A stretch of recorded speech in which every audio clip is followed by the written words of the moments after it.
হয়েছে। আজকে কর্পোরেশনের অফিসাররা এসে যখন পরিষ্কার করতে বলেছে, তালা ভেঙে এই পার্টি অফিস, দেখুন নেতৃত্বের পার্টি অফিস, তারা এখানে এইসব হোর্ডিং ব্যানার এবং এই বাক্স দুটি রেখেছিল।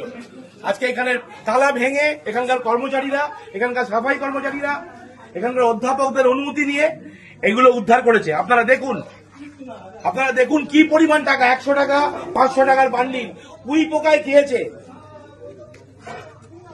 এই টাকার উৎস কি আমরা জানতে চাই। এই টাকা কারা?